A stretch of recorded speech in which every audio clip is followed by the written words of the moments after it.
Oi pessoal, para encerrar a teoria da nossa aula de hoje e de fato encerrar a teoria que eu vou mostrar para vocês a respeito de Love 2D, vamos ver algumas outras funcionalidades que essa engine tem para oferecer para a gente. Lógico, há muito mais do que isso que eu mostrei para vocês até agora, mas fica a critério de vocês irem atrás das referências que eu indiquei e de outras que vocês eventualmente possam encontrar a respeito dessa engine. Tá?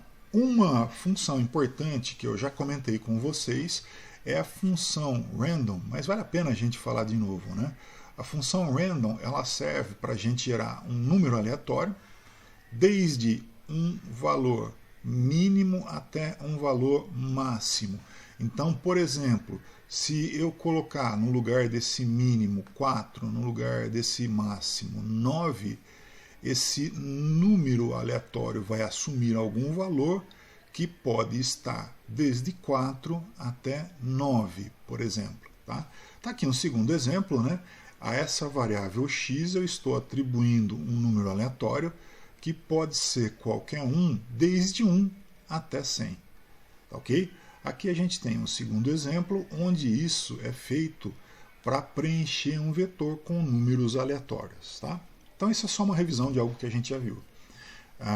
Muitas vezes a gente vai querer colocar o nosso jogo em um formato de tela cheia. Então, olha, para isso eu vou usar essa função setFullScreen. Tá? Nesse caso, olha, setFullScreen true.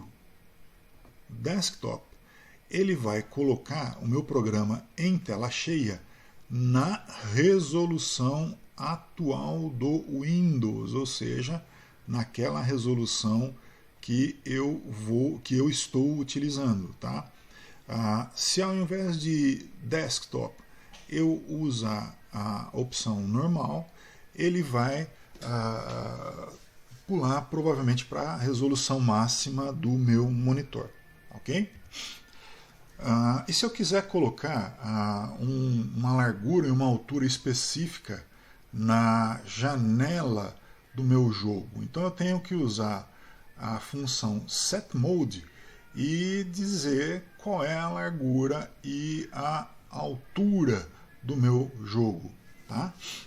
Essa variável flags ela é opcional, tá certo? E eu mostro ela aqui, olha. Nesse exemplo, setMode está colocando o meu jogo em uma janela de 1024 por 768. E essa janela ela é ajustável, ela pode ser redimensionada. Por quê? Porque essa variável opcional, esse flag opcional resizable, ele está sendo colocado como true. Tá? Já nesse outro exemplo, eu estou fazendo a tela do meu jogo ser ajustada para uma resolução de 1024 por 768, não é? E eu quero que isso preencha a tela toda do meu monitor.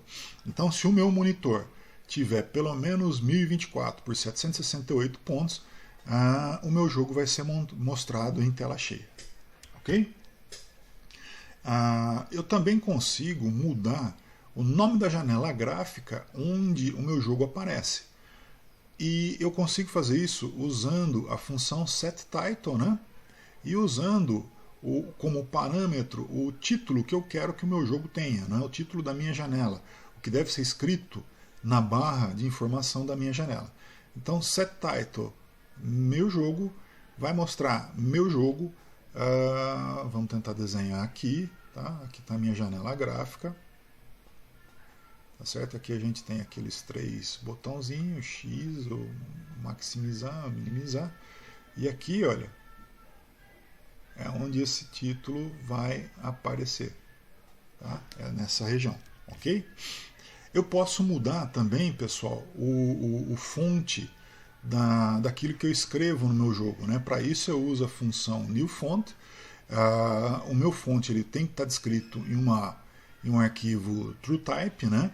E aqui eu indico o tamanho do fonte que eu quero. Então, olha, eu posso criar uma variável com o fonte que eu desejo, tá? Essa variável ela vai usar esse fonte, né? nfont.ttf, TrueTypeFont, e o tamanho do fonte é de 20, correto?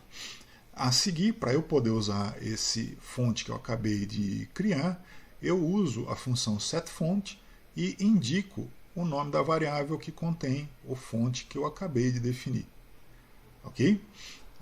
Feito isso, aquilo que eu escrever dentro da função love.draw, ele vai aparecer no fonte que eu indiquei. Correto, gente? Bom, pessoal, eu insisto, é importante que vocês vejam essa obra.